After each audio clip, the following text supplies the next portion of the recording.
everyone, and welcome to the 46th episode in our AI and You podcast series. Today is Saturday, March 13th, 2021, and I'm your host, Vicar Saidi. I'm a computer scientist, an engineer, a lecturer, and a consultant. I'm also the author of several books. My most recent book is about artificial intelligence and is titled The Genome Affair. The Genome Affair is a speculative work. It examines what the world might be like if some of the more extraordinary capabilities forecast to be realized in AI over the next 20 to 30 years were actually realized today. Given the growing list of frightening existential threats humankind now faces, the book pays particular attention to the impact AI is expected to have on world affairs. The book is available in ebook format for those who prefer to read on a digital device, but it's also available in a high-quality paperback edition. The Genome Affair is available on Amazon, so I hope you will take the time to read it and to leave a review. Amazon book reviews are very helpful for writers.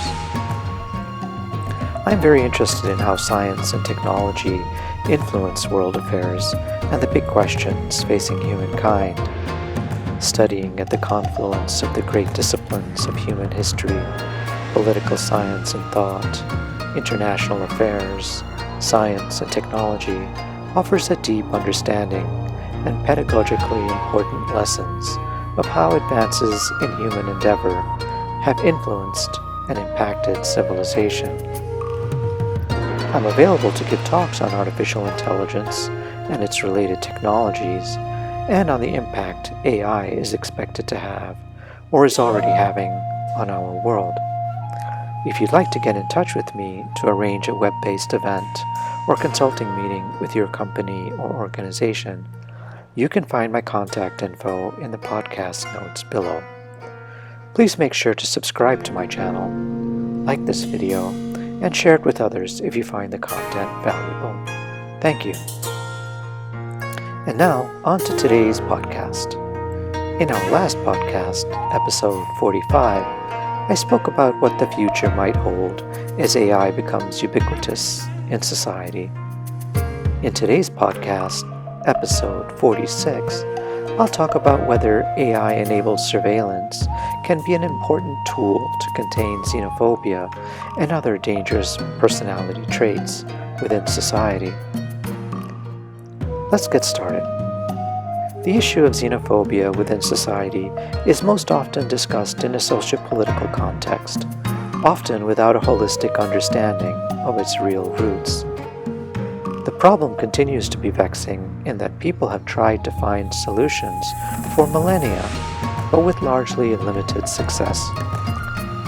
There is much that can and needs to be done to protect society from those with xenophobic tendencies, as well as from those with generally dangerous personality traits or other antisocial biases.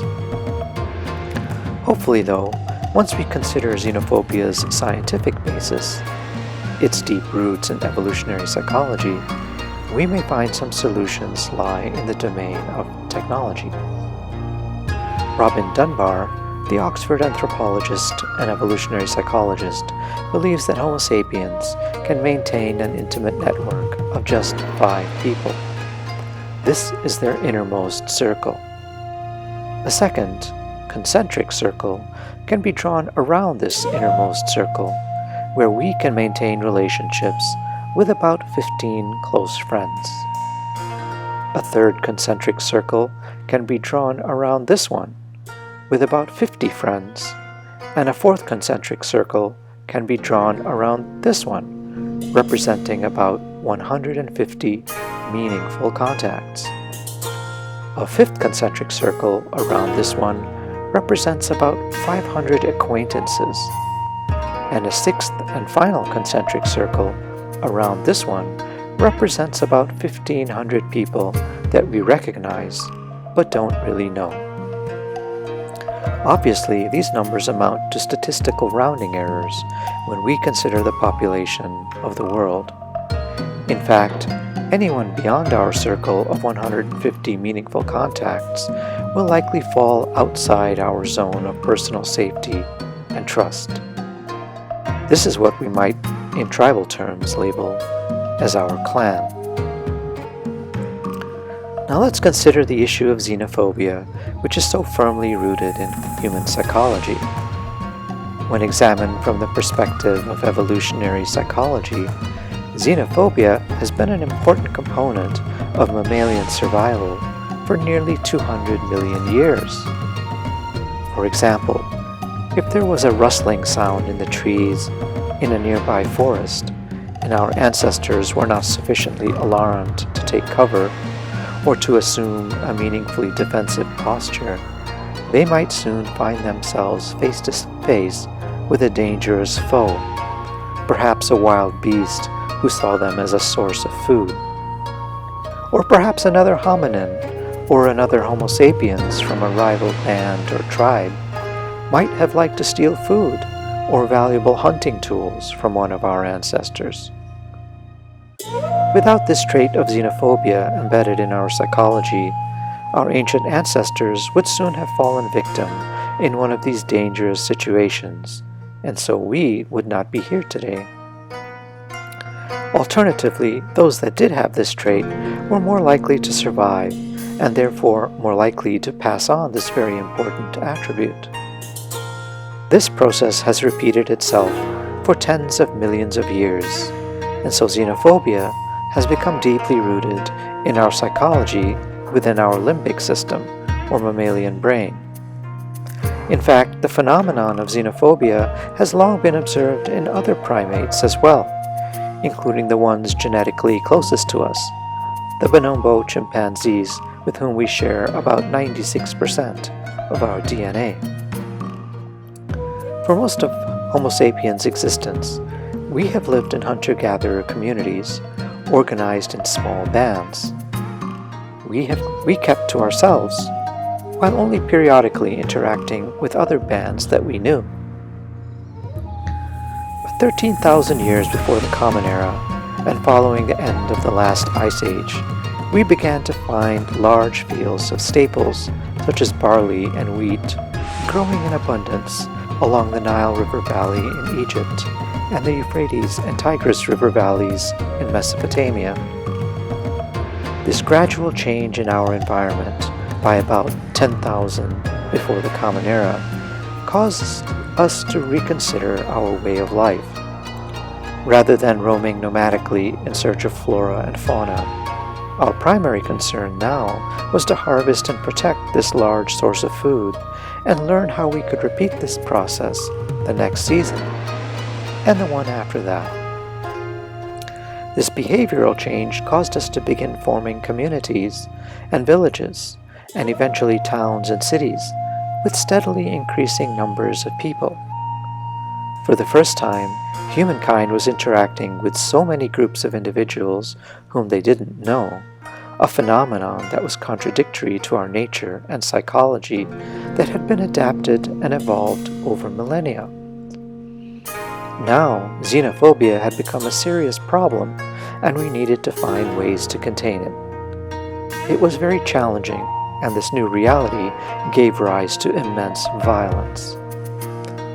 One important mechanism to contain xenophobia and other destructive personality traits was the development of culture, religion, and tradition, along with legal codes sanctioned by deities to hold those who caused problems to account.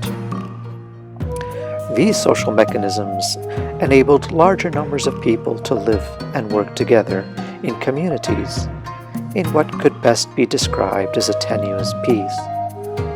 But even in modern times, we continue to see xenophobia persist, and the reactions are often reprehensible and extraordinarily violent. We now know that Homo sapiens, like all other species, are shaped by evolutionary biology and evolutionary psychology. But we are distinct from all other species in that our behavior can further be shaped by culture and religion. We also know that modern humans respond to arts, film, literature, and reason in adapting their behavior. Yet, despite all of these mechanisms to help contain and eradicate xenophobia or destructive personality traits from domestic and public life, we still struggle to an unacceptable degree. But in the very near future, we may be able to use artificial intelligence-enabled surveillance to help. AI agents can process millions of characteristics about humans, both genetic data such as our entire genome, as well as data gathered from human behavior, facial microexpressions, and even subcutaneous or neurological monitoring, to accurately determine a person's propensity for dangerous xenophobic behavior or other destructive personality traits. It may soon become possible to use AI to alert officials of these dangerous traits for virtually every single human in our society, and also to intervene with numerous protocols that can protect the society as a whole. Of course, there is tremendous risk that these tools of surveillance may fall into the wrong hands and be misused by those with nefarious intent. But this is the reality of virtually every tool humankind has ever put forth, beginning with fire and stone. The difference this time, though, is that the power of AI is nothing like humankind has ever developed.